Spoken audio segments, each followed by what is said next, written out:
mi nombre es Bárbara Gómez, soy historiadora y yo voy a hablar sobre Moisés Bertoni. Es muy conocido, todo el mundo lo conoce como el sabio Bertoni, y es una persona que hace un aporte a la ciencia de la agricultura y a las ciencias agrícolas meteorológicas extraordinarias. Por una de las cosas que más se lo reconoce es por el descubrimiento y por darle un nombre científico al café, que era una planta que ya utilizaban los guaraníes hace un montón de tiempo, y bueno, él la visibiliza. ¿Por qué Bertoni es una mente brillante? A mí me parece que no es solo Bertoni. Cuando uno piensa en Bertoni tiene que pensar en él y en toda su familia. Él es suizo y él se viene de Europa con su esposa y con 5 hijos, y acá tienen muchos más, tienen 13 hijos en total. Ellos trabajan, toda la familia trabaja y toda la familia produce. Y Bertoni es fundamental porque pese a las dificultades enormes que tuvo en relación al apoyo del gobierno, en relación a la producción científica, nunca dejó de hacer observaciones meteorológicas, nunca dejó de probar plantaciones, ver cuál era el mejor método, probar distintos tipos de cultivos. Él consideraba que la agricultura paraguaya no podía estar sostenida sobre un monocultivo y no podíamos depender de un solo mercado, había que ampliar el mercado, ¿sí? Y otro de los grandes aportes que hace es la agenda y mentor agrícola, que es una guía fundamental que se sigue utilizando, que se utilizó muchísimo, donde explica qué cosas se puede plantar, cuándo, por qué, qué métodos hay que utilizar.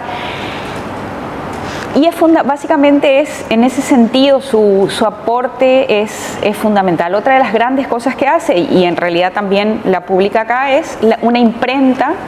Él se instala en una zona que se llama, que posteriormente se va a llamar Puerto Bertoni, en el Alto Paraná, en unas tierras que él compra.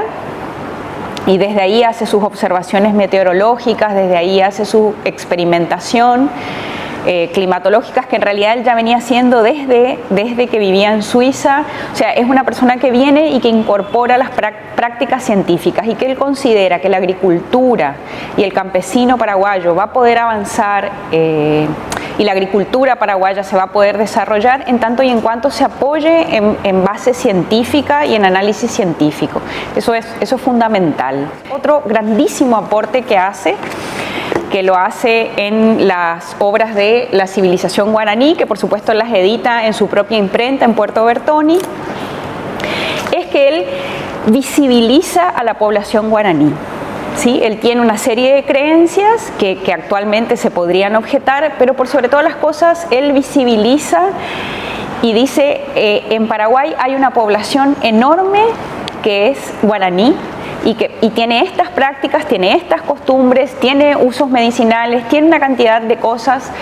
Era una civilización, él afirma que era una civilización y justifica por qué, y dice, no hay solo que...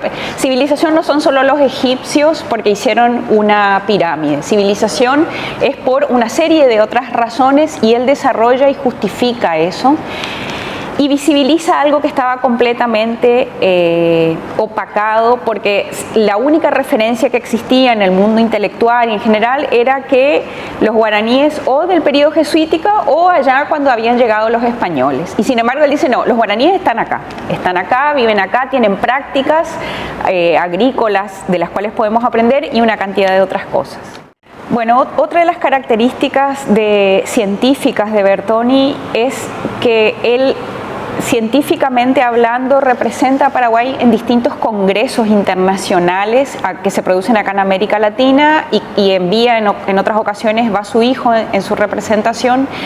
Y entonces esto es muy importante porque en Paraguay en ese momento no había una facultad de agricultura ni de ciencias agrarias.